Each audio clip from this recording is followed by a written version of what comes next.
Hello guys, I welcome you all to my YouTube channel Physics for Everyone. So in this video we are going to discuss wave motion NCERT question class. This is a class 11 topic and chapter number 11. We are going to discuss its NCERT questions. So first question is, a string of mass 2.50 kg is under a tension of 200 Newton. So we have given a string whose mass is 2.50 kg and it is under a tension of 200 Newton.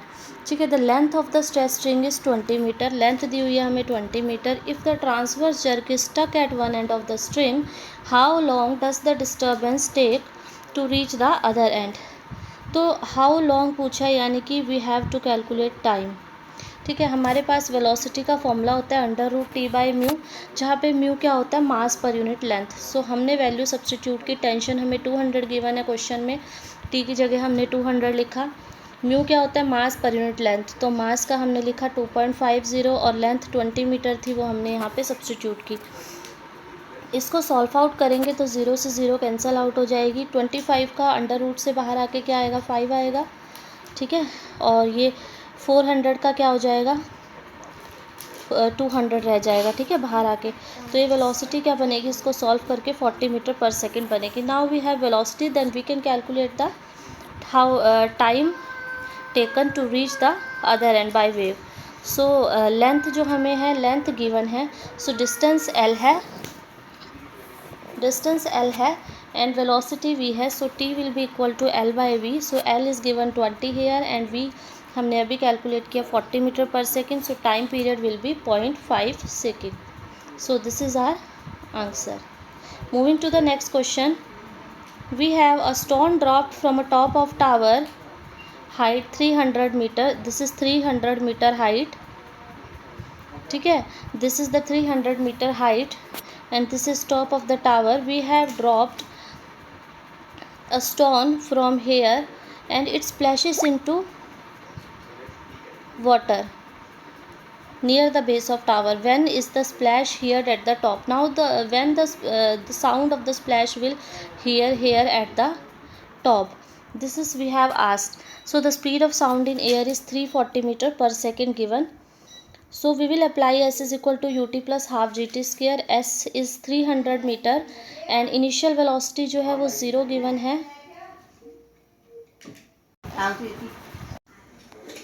Now ये जो T1 time है, this is the time जो stone को top of the tower से bottom पहुंचने के लिए लगा. तो ये T1 हमने यहाँ से कैलकुलेट किया. We have 7.8 second. देन क्या होगा T2 क्या होगा कि नीचे से ऊपर जाने के लिए उसको कितना टाइम लगा, जो स्प्लैश की आवाज़ आई उसको ऊपर जाने के लिए कितना टाइम लगा. तो अब उसने लेंथ कितनी ट्रैवल की, देखो लेंथ बाय वेलोसिटी होगा उसका फॉर्मूला. लेंथ कितनी ट्रैवल की उसने, हाइट कितनी है इसकी 300 metre divide by velocity that is 340 given. So T2 is 0.8. So अब ऊपर से नीचे आने में जितना टाइम लगा प्लस नीचे से ऊपर जाने में जितना टाइम लगा, सो दोनों का हम सम कर देंगे तो हमारे पास आ जाएगा 8.6 second. This will be the total time. I hope it is clear to you. Now moving to the next question. A steel wire has length of 12 metre. Steel wire is given here. उसकी length हमें दी हुई है 12 metre. मास 2.10 kg दिया हुआ है. तो यहाँ से हम मास पर यूनिट लेंथ यानी कि म्यू हमें मिल जाएगा. What should be the tension in the wire. Tension T हमें पूछा है. So speed of transverse wire, जो स्पीड है वो कितनी दी हुई है हमें, 343 के इक्वल. तो V 343 दी हुई है और हमें V का फॉर्मूला पता है क्या होता है, T/μ होता है. तो T क्या है, यहाँ से स्क्वायर रूट करेंगे बोथ साइड. T क्या आ जाएगा, V²μ आ जाएगा. तो यहाँ V की वैल्यू रख देंगे 343. म्यू की वैल्यू हम मास पर यूनिट लेंथ करके निकाल लेंगे. सो हमारे पास टेंशन आ जाएगी 2.06 into 10⁴ newton. Now moving to the next question. Main आपको यहाँ कंसेप्ट देखना है. ठीक है. Now moving to the next question.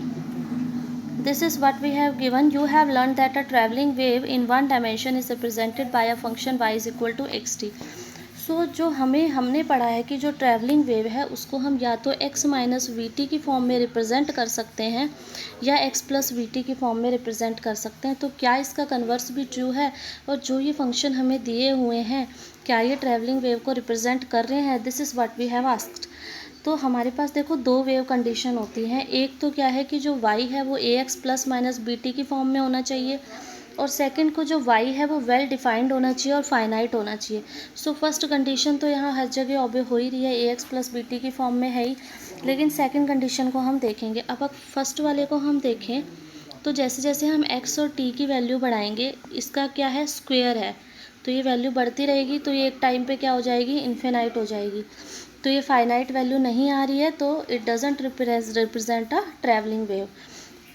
Now अगर इस वाले की हम बात करें, इसमें x को 0 और इसको भी t को भी 0 पुट कर दें, तो क्या आ जाएगा, log 0 बाई एक्स नॉट, यानी कि log 0, और ये अगेन किसके इक्वल होता है, इन्फिनिटी के। यहाँ पे देखो x और t को 0 पुट करोगे तो क्या आएगा, 1/0, दैट इज़ इन्फिनाइट। तो तीनों क्या आ रही हैं, इन्फिनाइट आ रही हैं, और जब y जो होता है वो फाइनाइट होना चाहिए। अगर इन्फिनाइट आ रही है तो they are not representing a travelling wave. Moving to the next question, हमारे पास देखो एक फॉर्मूला दिया हुआ है, v is equal to gamma P by rho. हमें एक्सप्लेन करना है, ये जो यहाँ v है ये क्या है, स्पीड ऑफ साउंड होती है एयर में, p प्रेशर होता है, रो डेंसिटी होती है, ठीक है। तो हमें पूछा है कि जो साउंड है वो इंडिपेंडेंट ऑफ प्रेशर है, पहले तो ये प्रूफ करो। तो वेलोसिटी क्या है, गामा, हमें पता है P V is equal to क्या होता है, आर टी होता है। तो यहाँ से p को क्या लिख सकते हैं, आर टी बाई वी। तो यहाँ gamma by rho as it is है, मैंने p की जगह लिख दिया R T by V. So it will be gamma R T by density into volume क्या होता है, मास। सो अब यहाँ देखो मास कांस्टेंट है, गामा कांस्टेंट है और आर भी कांस्टेंट है। तो अगर कांस्टेंट टेम्परेचर पे बात की जाए तो जो वेलोसिटी है उसमें कोई प्रेशर की टर्म नहीं आ रही, तो velocity is independent of pressure at a constant temperature, we can say that. अब यहाँ इसी फॉर्मूले से अगर देखें, v is directly proportional to under root T, क्योंकि बाकी सब चीज़ें कांस्टेंट है। तो जो स्पीड ऑफ साउंड है वो टेम्परेचर इंक्रीज़ करने के साथ इंक्रीज़ होती है। नेक्स्ट हम बात करेंगे इंक्रीजेज विद ह्यूमिडिटी। ह्यूमिडिटी के साथ कैसे इंक्रीज़ होती है, देखो पहले क्या थे, गैस में क्या होते हैं, N2 मॉलिक्यूल थे, O2 मॉलिक्यूल थे, ठीक है।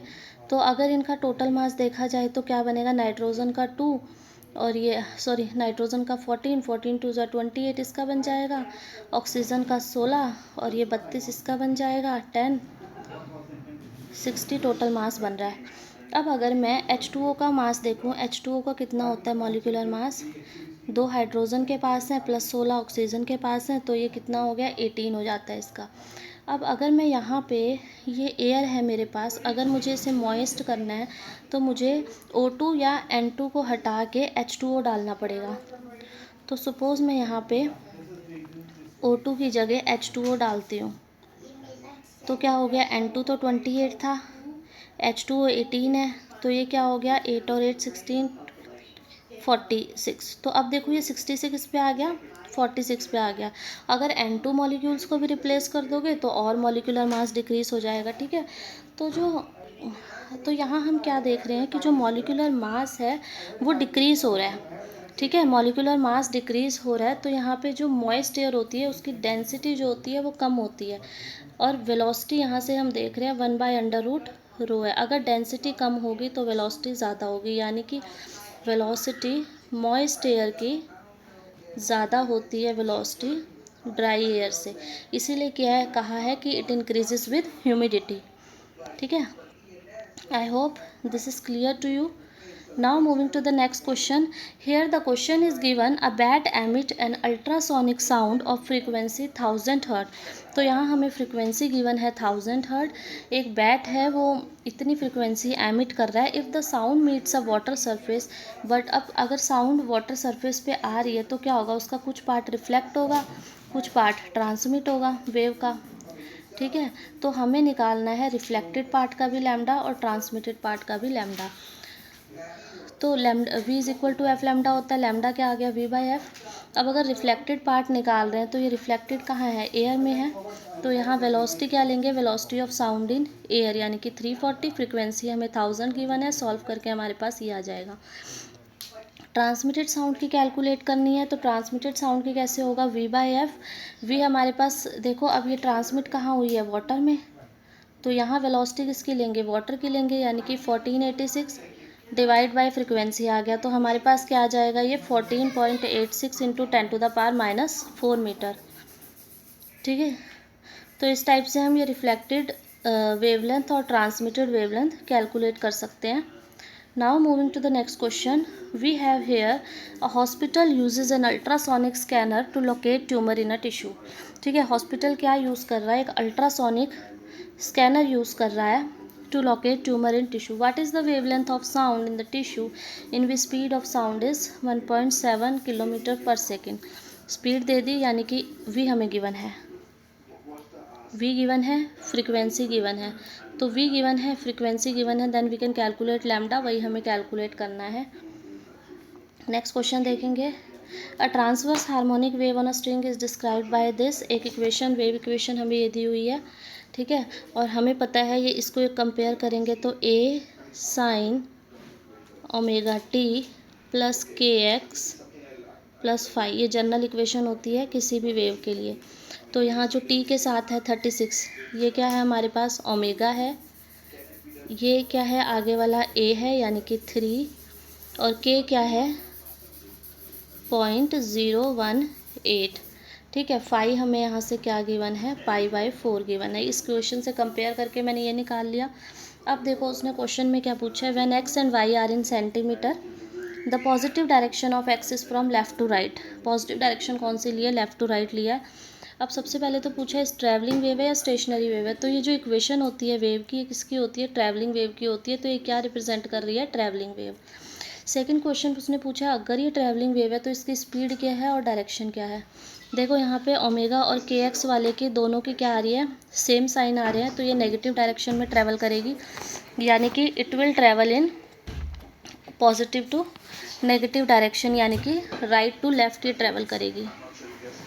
ठीक है, और स्पीड पूछा हुआ है उसने, स्पीड क्या होगा।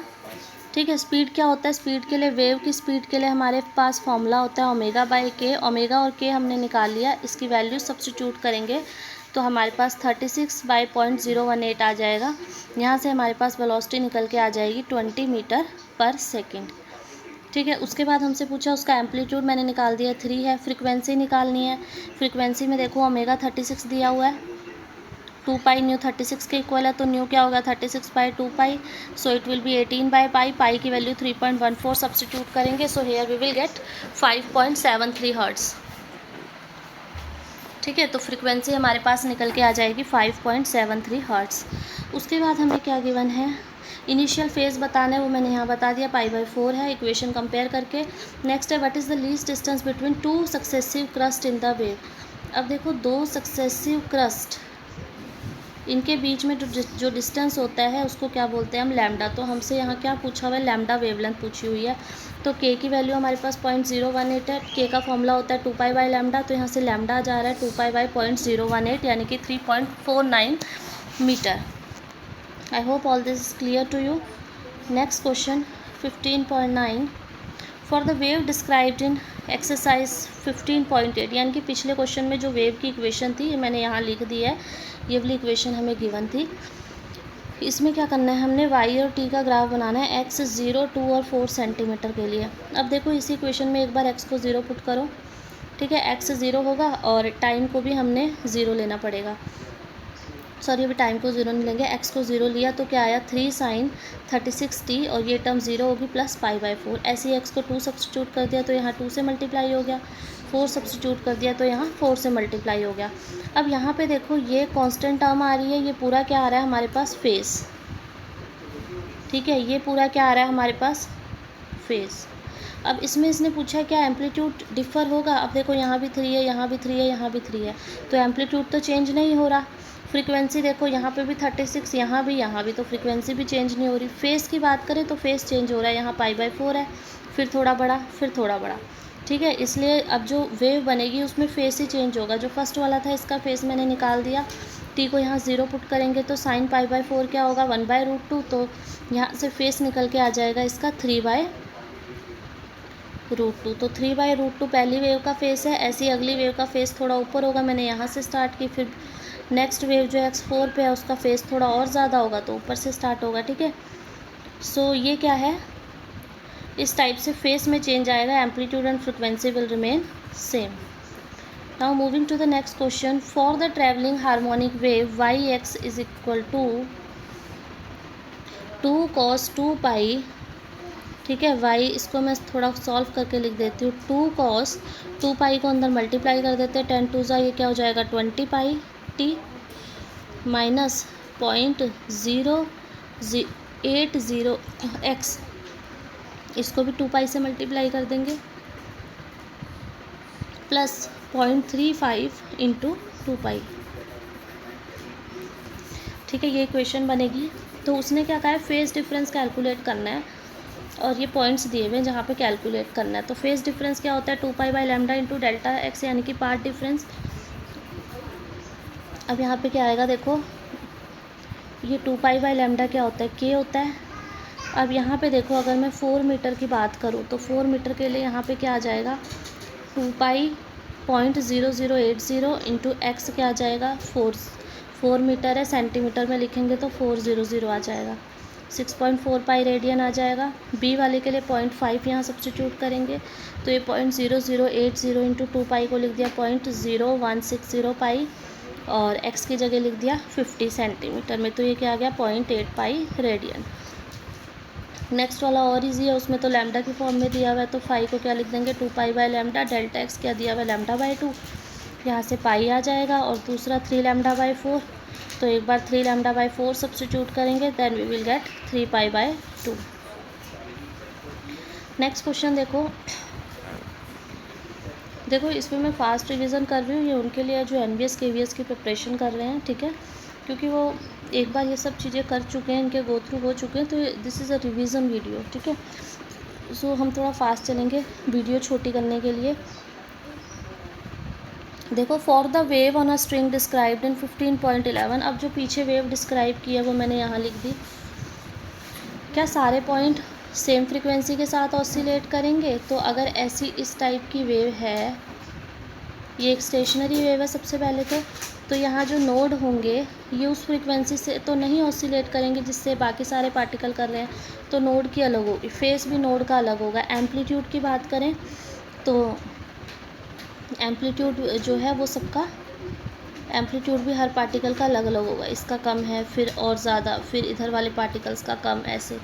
तो y निकालेंगे। उसके बाद उसने हमें पूछा है कि what is the amplitude at 0.375 metre away from one end. तो y की हमें पता है, यहाँ पे हम x की जगह 0.375 पुट कर देंगे and we will get the equation 0.06 sine 0.25 pi 0.06 sine pi by 4, sine pi by 4 को हम लिख देंगे 1/√2, so it will come out to be 0.042 metre.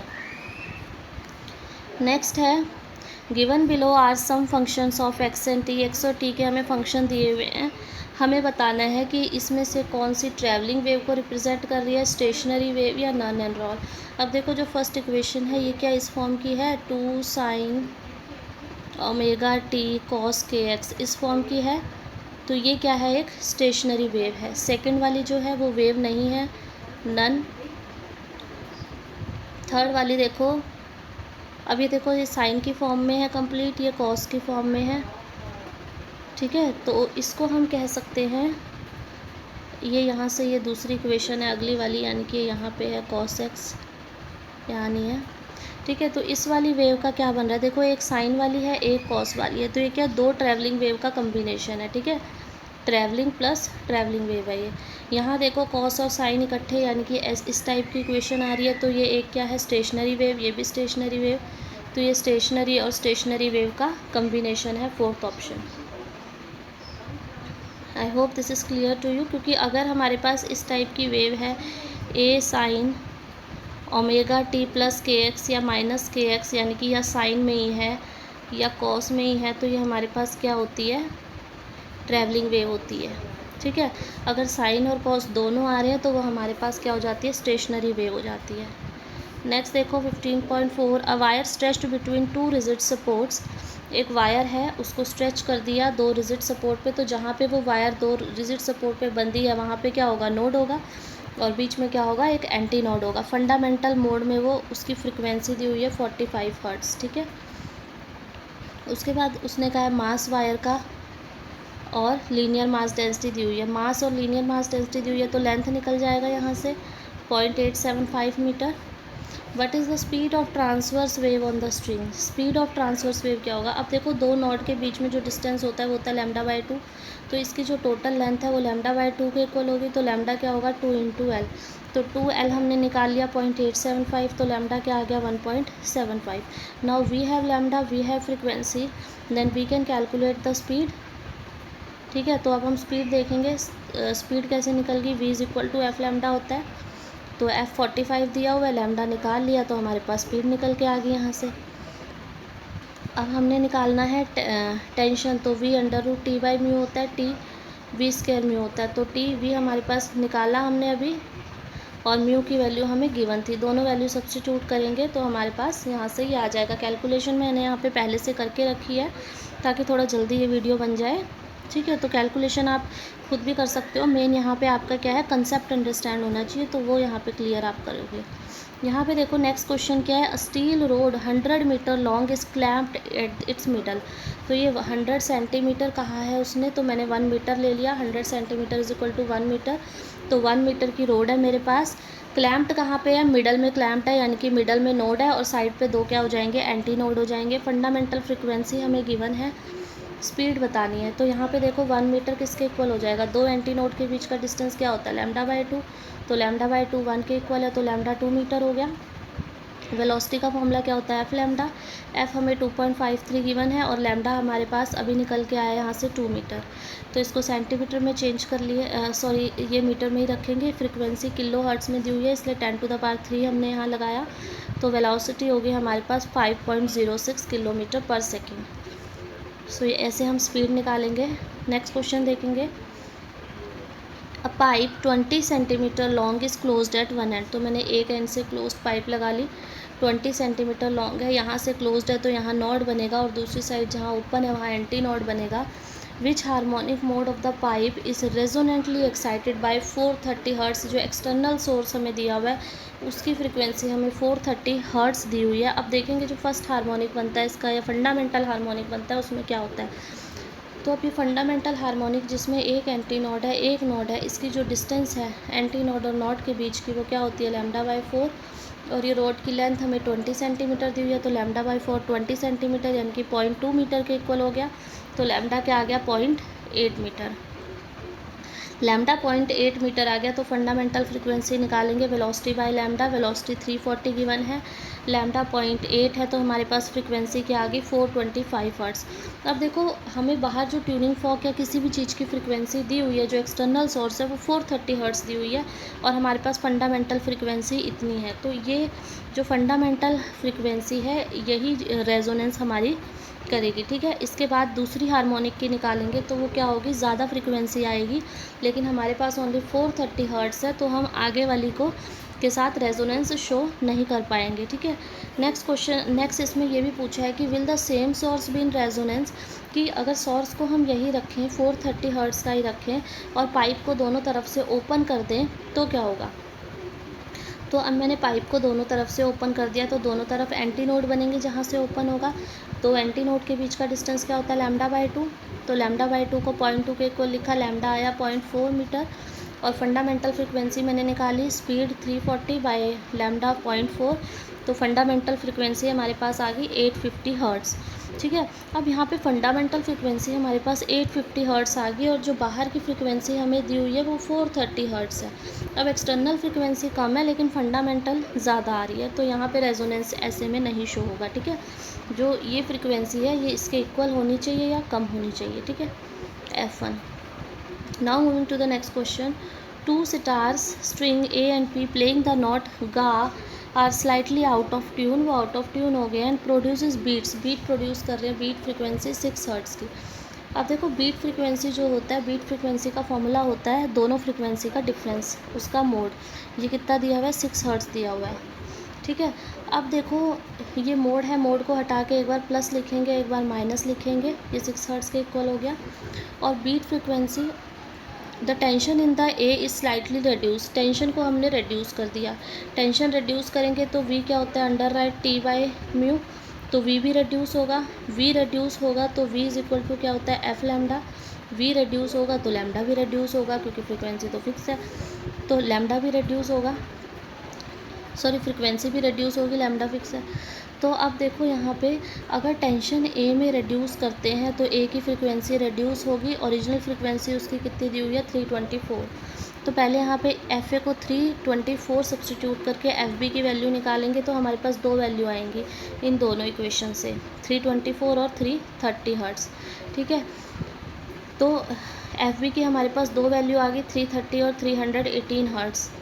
ठीक है, और एफ ए की वैल्यू हमें क्वेश्चन में गिवन है 324 हर्ट्ज़, और एफ बी हमारे पास आया है 318 और 330। अब अगर हम टेंशन रिड्यूस करते हैं तो क्या होगा, फ्रिक्वेंसी रिड्यूस होगी ए की। ठीक है, अगर ए की फ्रिक्वेंसी रिड्यूस होगी, ये तो 324 ए की फ्रिक्वेंसी थी, अब ये रिड्यूस होगी। ठीक है, तो रिड्यूस होके कहीं इधर की साइड आएगी। ठीक है, क्योंकि कम हो रही है ना, तो 324 था अब कम हो जाएगी 320 होगी, या तो इधर की साइड आएगी, तो इधर की साइड आएगी। और उसने क्या क्वेश्चन में कहा है कि अब जो है जो बीट फ्रिक्वेंसी बाद में आ रही है रिड्यूस करने के बाद वो 3 हर्ट्ज़ आ रही है, तो गैप भी कितना बनना चाहिए 3 हर्ट्ज़। तो बी की फ्रिक्वेंसी क्या होगी, तो बी की फ्रिक्वेंसी हम ये नहीं ले सकते क्योंकि अगर हम इसको यहाँ लेके जा रहे हैं एफ ए को, तो एफ ए और एफ बी का बीच का जो गैप है यहाँ पे वो 6 हर्ट्ज़ से ज़्यादा बन जाएगा या 3 हर्ट्ज़ से ज़्यादा बन जाएगा। ठीक है, तो हमें 3 हर्ट्ज़ चाहिए, तो इसके लिए हम क्या होगा एफ बी की वैल्यू क्या होगी 318। I hope it is clear to you. Now moving to the next question, a train standing at the outer signal, जो ट्रेन है दैट ये ट्रेन हमारे पास है, ये सिग्नल पे खड़ी है, इसने विसल की फ्रिक्वेंसी कितनी थी, विसल की 400 हर्ट्ज़ स्टिल एयर में। What is the frequency of the whistle for a platform observer. अब यहाँ पे एक ऑब्जर्वर खड़ा है प्लेटफॉर्म पे, ये रेस्ट पे है, तो इसकी वेलोसिटी मैंने 0 ले ली। जब ट्रेन अप्रोच कर रही है प्लेटफॉर्म पे, यानी कि ट्रेन इधर को आ रही है इस डायरेक्शन में 10 मीटर पर सेकेंड से, तो एफ डैश का फॉर्मूला हमारे पास होता है V minus V naught V minus V S into में एफ। एफ ओरिजिनल फ्रिक्वेंसी हमारे पास है जो 400 हर्ट्ज़ गिवन है, और सोर्स टू ऑब्जर्वर की डायरेक्शन को हम क्या लेते हैं, पॉजिटिव लेते हैं। अब यहाँ पे वी की वैल्यू हमें 340 गिवन है, वी नॉट ऑब्जर्वर की 0 है, वी एस क्या है हमें 10 गिवन है, तो यहाँ 10 सब्सटीट्यूट कर देंगे, सोर्स टू ऑब्जर्वर है तो वी एस को पॉजिटिव लेंगे, एफ़ को 400 पुट कर देंगे, तो सॉल्व करके हमारे पास आ जाएगी 412.12 हर्ट्ज़। अब सेकंड केस क्या है, अगर ये प्लेटफॉर्म से जा रही है 10 मीटर पर सेकंड की स्पीड से, अब कुछ नहीं होगा, सिर्फ वी एस में चेंज होगा। यहाँ पे वी एस क्या था, +10 था, यहाँ पे वी एस को इधर को कर दिया तो ये -10 हो जाएगा। तो इसी फॉर्मूले में -10 सब्सटीट्यूट करके यहाँ नीचे क्या आ जाएगा 340 + 10 आ जाएगा, तो ऐसे वैल्यू निकालेंगे तो क्या आएगी 388.57। सो दोनों में स्पीड निकालनी थी।